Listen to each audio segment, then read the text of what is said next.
story you are about to hear is true. Only the names have been changed to protect the innocent.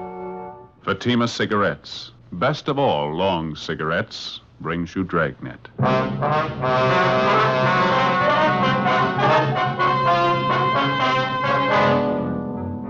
You're a detective sergeant. You're assigned to accident investigation, hit-and-run detail. You receive a call that two elderly women have been struck down in a crosswalk by a hit-and-run driver. The women lie in Georgia Street Hospital. Their condition is critical. Your job? Find the driver. In Fatima, the difference is quality. Yes, in Fatima, the difference is quality. Quality of tobaccos. The finest domestic and Turkish varieties, extra mild, superbly blended, to give you Fatima's much different, much better flavor and aroma. Quality of manufacture. Smooth, round, perfect Fatima cigarettes. Rolled in the finest paper money can buy. Manufactured in the newest and most modern of all cigarette factories. Quality. Even to the appearance of the bright, clean, golden yellow Fatima package. So compare Fatima yourself today. You'll find Fatima gives you all the advantages of extra length, plus Fatima quality, which no other king-size cigarette has. Yes, light up a Fatima. Your first puff will tell you... Ah, that's different. Because in Fatima, the difference is quality.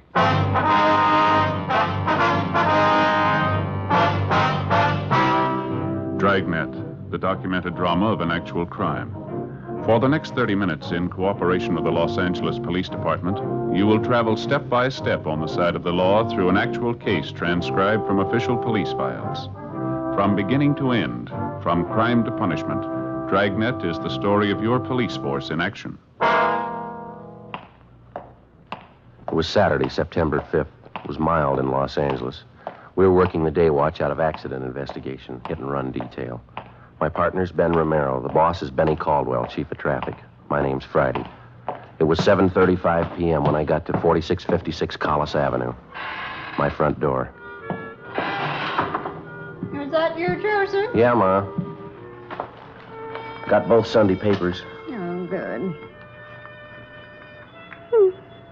It's nice music on the radio, isn't it? Yeah, it's pretty. It's your favorite song, isn't it? Yes. See you in my dreams. Every Saturday night we used to get together down at the old Cromwell house on West Adams Boulevard. Weekly dance, you know. Yeah, I know. It was a lovely old home down there. Had a beautiful ballroom upstairs. Always had a good time at the Cromwell house. Was that before you were married? Oh, my, yes. Met your father through Mildred Cromwell, you know. She was quite fond of him, too. Was that so? Yes, she was. Oh, nothing serious, but she used to think quite a lot of Sam. And you broke him up, huh? Now, Joseph, you know I wouldn't do a thing like that. If Millie was only mildly interested in Sam, I wouldn't come between two people that were happy. You know that. No, that isn't the way he used to tell it. Said you just broke him up, that's all. Yes. Well,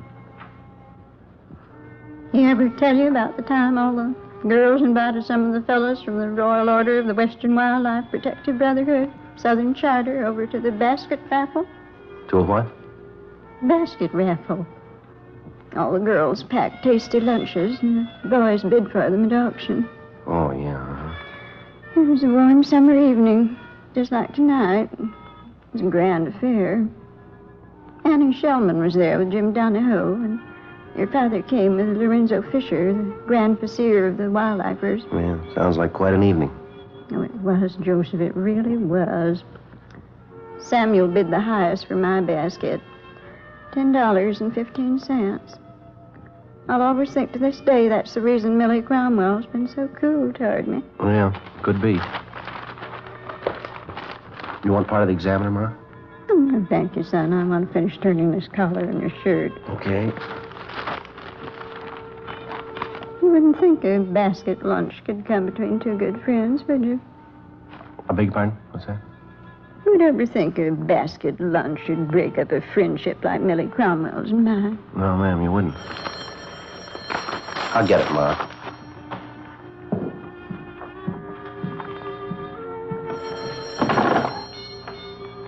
Friday talking. This McDermott, Joe. Oh, yeah, Mac. Got a bad one. 2 elderly women were struck by a hit and run. Well, just a minute, Mac. I can't hear. Hey, Ma, would you turn down the radio, please? You're all right. Thank you. Yeah, Mac, go ahead. 3 blocks west of Riverside on Los Feliz. We have 2 traffic cars out there now for the preliminary investigation.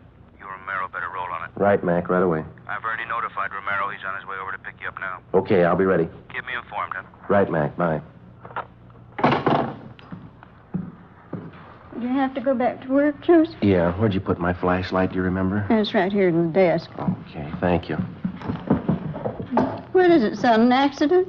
Yeah, bad one, it sounds like. Hit and run. Who was it? Did they say? A couple of elderly women struck down up on Los Feliz. Isn't that terrible? Yeah, Ma, they're all terrible. 10 minutes after I hung up the phone, Ben arrived, and at 8:10 p.m. we got to the intersection of Los Feliz Boulevard and Commonwealth Avenue. The bodies of the 2 victims had been removed and taken to the Georgia Street Receiving Hospital. One of the uniformed officers was taking photographs of the scene. His partner was picking up particles of glass and all physical evidence left by the hit-and-run driver. He identified himself as Officer E.W. Hyde, Unit 61T. Few pieces of the headlight lens and the chrome ring, about all. And this is the point of impact, huh? Yeah, that's right. It's 24 feet south of the northerly pavement and about 12 feet east of the westerly curb line. Right in the crosswalk up there, huh? Yeah. And freshly painted, the driver couldn't miss seeing it, could he? Yeah, it's well illuminated. Good street lighting up here. Hyde, were the signals in operation? No, they weren't. Boulevards stop here, though. Blinkers are all in operation. How far were the bodies of the victims thrown? Body number 1 was thrown 70 feet. Body number 2 was knocked 38 feet in the southwest direction. Both came to rest approximately at the center line of the street. Whoever did it was going at a high rate of speed. That's what we figured. I told you there were no skid marks, didn't I? Yeah, you did. Any witnesses? Yeah, there's 3, but only one I think will be helpful. What's the name and address? He's right over there on the curb now. Name's Richard Mortigan. Runs the nursery there. Well, thanks, Hyde. You're going to make the reports and book the evidence, are you? Yeah, I'll take care of it. That's Mortigan over there in the tan overalls. All right. Thanks a lot, Hyde. Okay.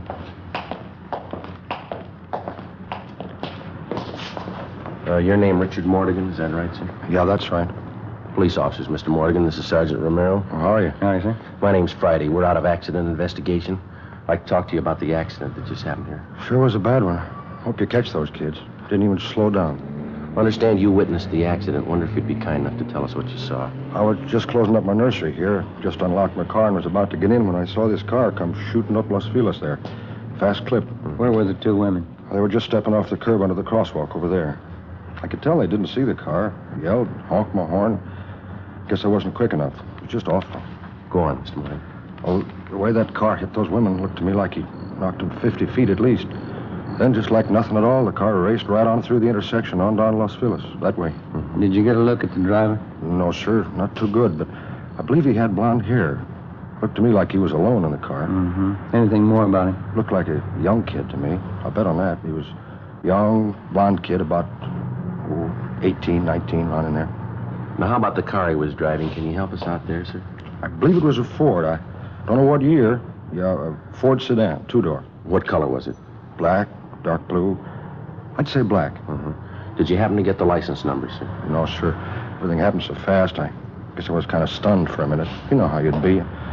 Sorry, wish I did. And you're pretty sure about the car, Mr. Mortigan. Are you familiar enough with cars to be positive it was a Ford? Yeah, I think I am.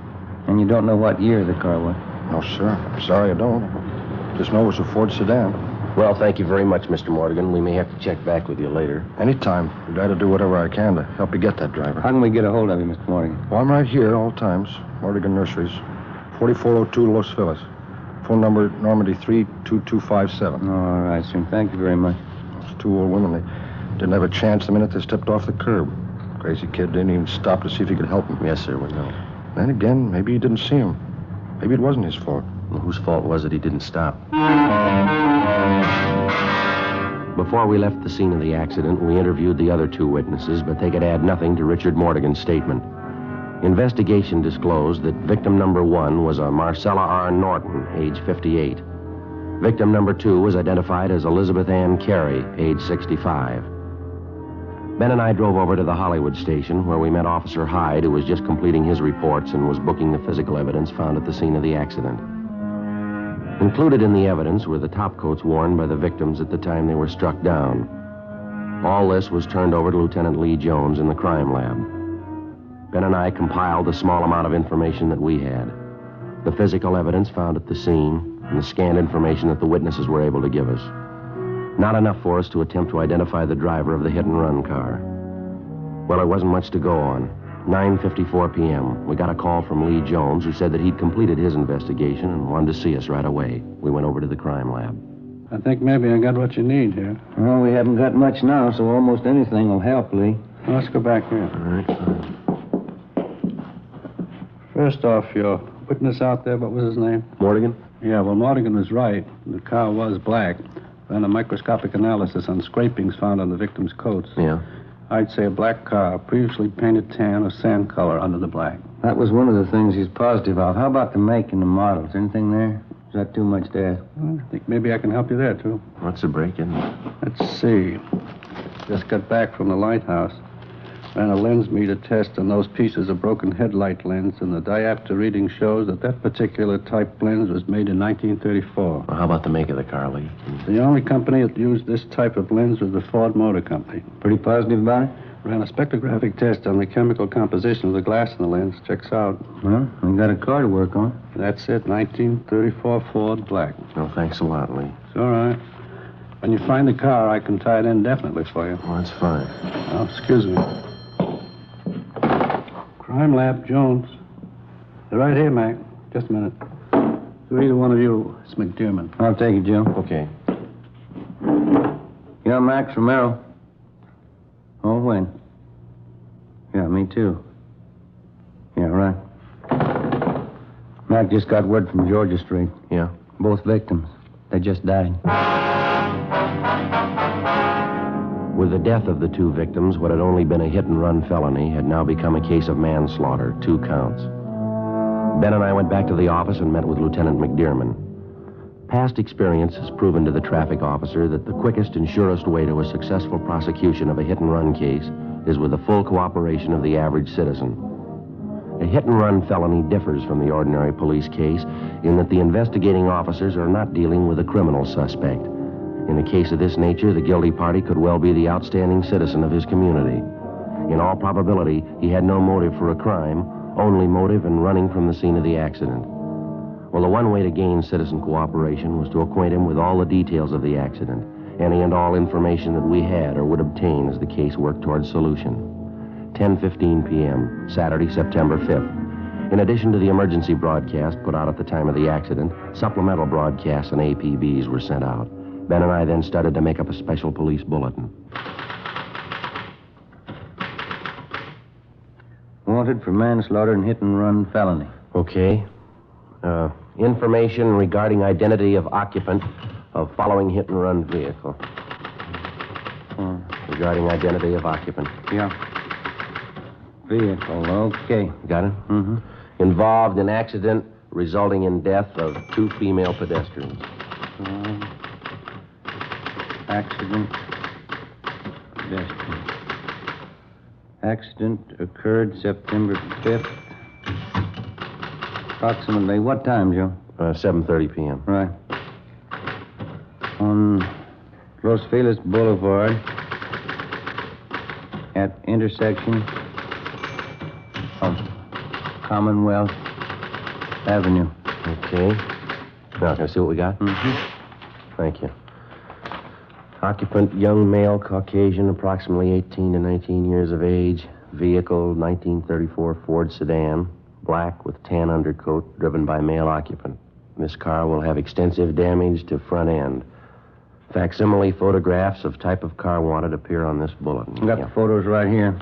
Side, front, and back view. Okay, this ought to do it. Let's get it down to the printing bureau right away, huh? Yeah, auto paint shops, wrecking yards, garages, repair stations, used car lots, insurance company. The daily papers are running a spread on it in the next edition. That ought to cover it. Yeah, it's all there if it gets to the right person.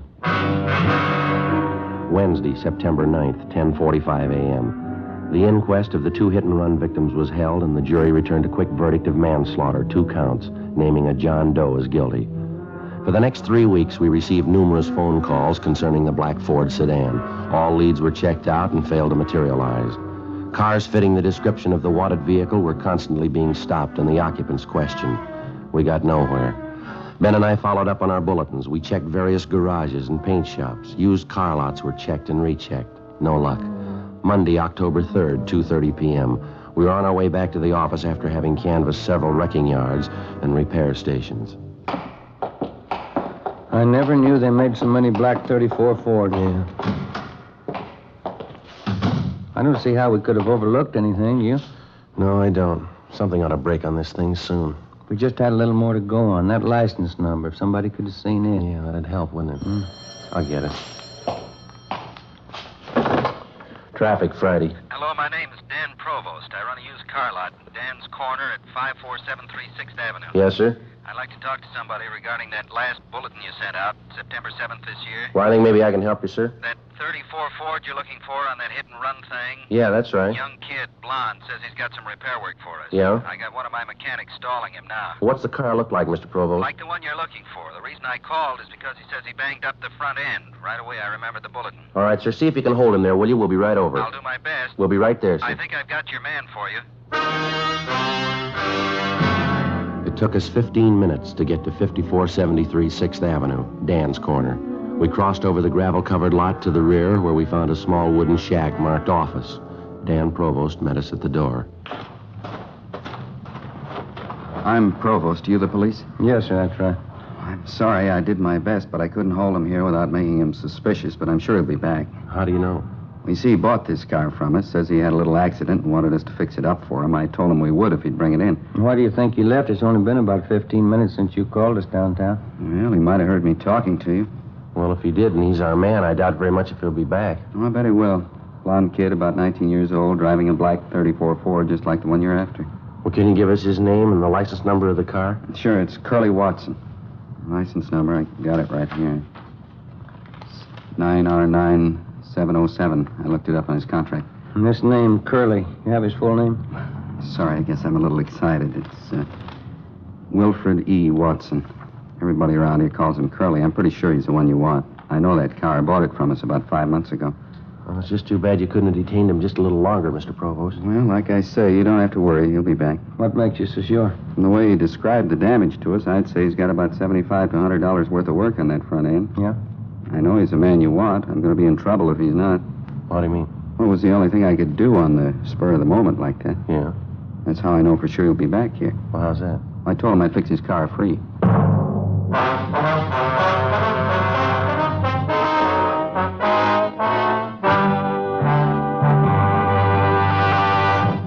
You are in the forgery division of a Metropolitan Police Department. Handwriting analysis. All right, now write the alphabet in lowercase, please. You are listening to a handwriting expert taking an exemplar of a suspect's handwriting. Now write the numerals from 1 to 10, please. This handwriting sample will be compared with a forged signature. Side by side, two signatures may often look alike, but closer examination will prove a world of difference. You'll find the same is true when you compare king-size cigarettes. Fatimas are the same length as any other king-size cigarette, 85 millimeters. Fatima has the same circumference, 1 1/64 inches around. And Fatima filters the smoke exactly the same long distance as other king-size cigarettes. But in Fatima, the difference is quality. Fatima gives you extra mildness, a much different, much better flavor and aroma. You get all the advantages of extra length, plus Fatima quality, which no other king-size cigarette has. So compare Fatima yourself. Your first puff will tell you... Ah, that's different. Yes, in Fatima, the difference is quality. Best of all, long cigarettes.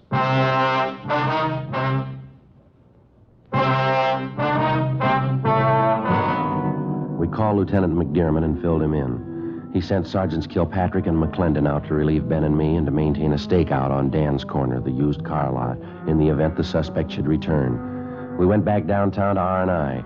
Wilfred E. Watson had a record and was wanted by the Fresno Police Department, where he had jumped bail. The charge was grand theft.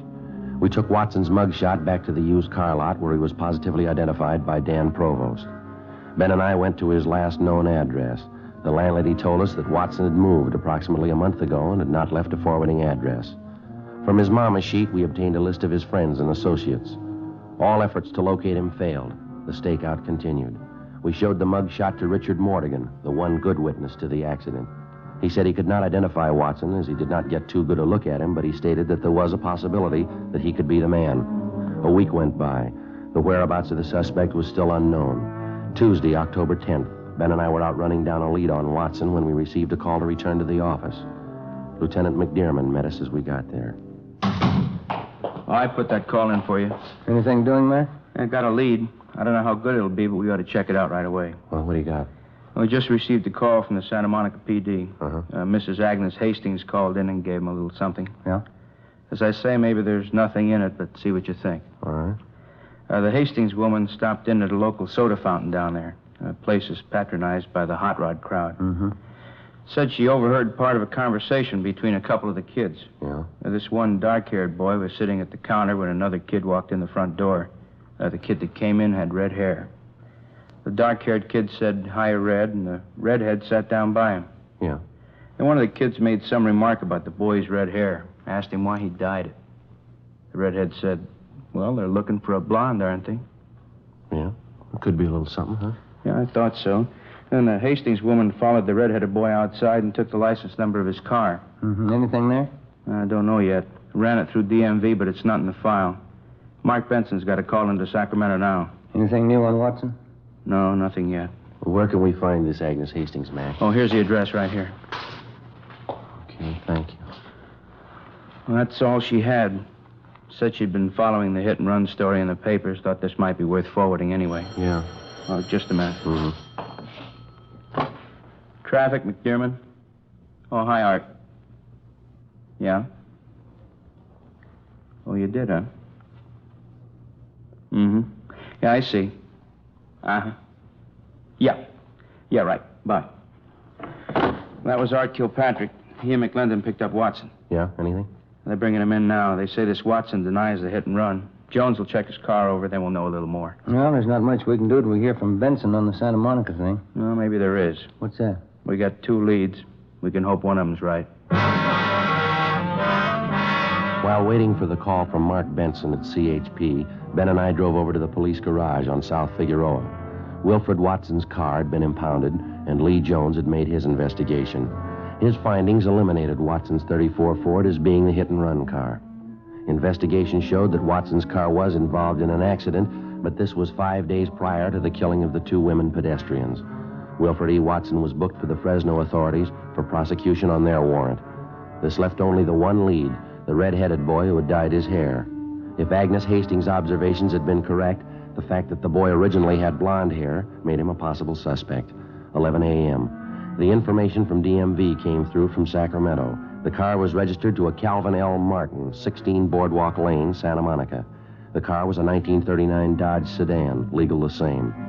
16 Boardwalk Lane was a small beach house facing out on the Pacific Ocean in the town of Santa Monica.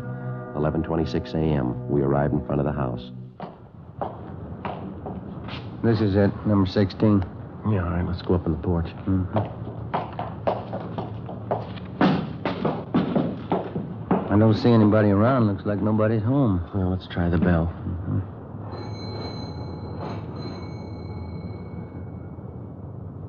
Well, I guess you're right. Nobody home. Yeah. Let's check the garage, huh? All right. It's around the side, isn't it? Yeah, it's right there. Oh, yeah. Padlock. Maybe there's a window around the side. Yeah. Come here, Joe. All right. Window's kind of dirty. I'll wipe it off a little. Yeah, that's better, huh? Can you see anything? Take a look, Joe. I see. Yeah. Looks like a 34 Ford to me. Notice the left front fender? Yeah. Pretty badly dented, isn't it? Looks like we're home, maybe, huh? Well, I'd like to get a closer look. Thanks much, Sid. See you back at work, huh? Sure. Hey, check about 1:30. Okay. Young kid got out of a car out front. Looks like a redhead from here. Come on.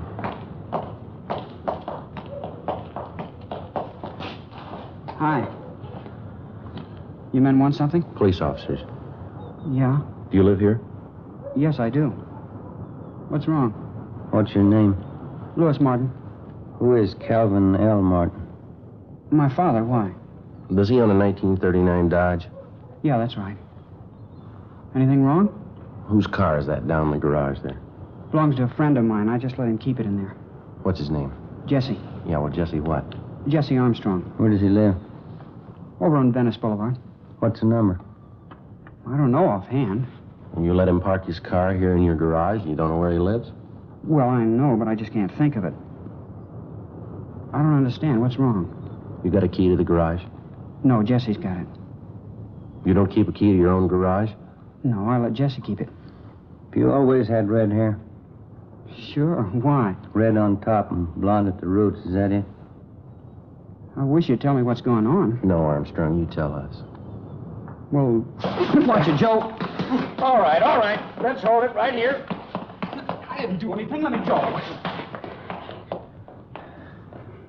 Well, how about it, son? That's the second time you tried to run now, isn't it? How'd you find me? Who told you? You want to tell us about it? I didn't mean to hit those two women. I was coming home from up in L.A. I was late, and I was trying to hurry to get home. I didn't see them until it was too late. Why didn't you stop? Why'd you run? I was afraid. I just couldn't face it. I thought I could get away with it, I guess. I'm sorry. I didn't mean to do it. Do you know those two old women died as a result of you running them down? No. I didn't know they'd die. All right, come on, son. Let's go. I didn't really mean to do it. I'll tell everybody I'm sorry.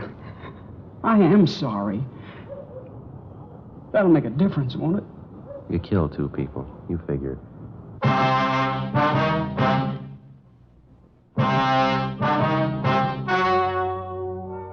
The story you have just heard was true.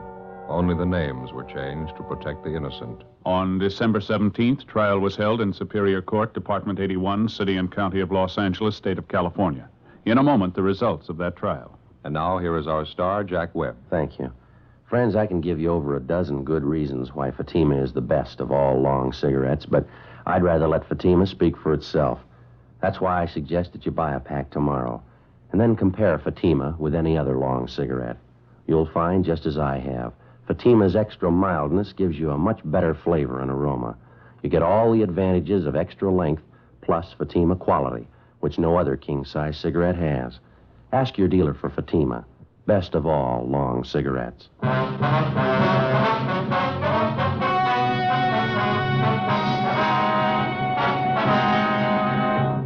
The suspect, Louis T. Martin, was found guilty of manslaughter. He was sentenced to 1 year in the county jail and was placed on probation for 5 years.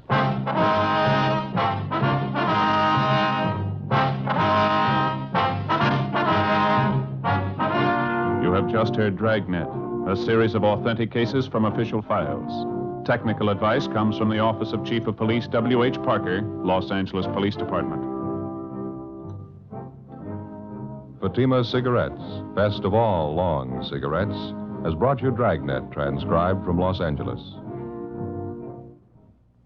Stay tuned for Counter Spy, next over most NBC stations.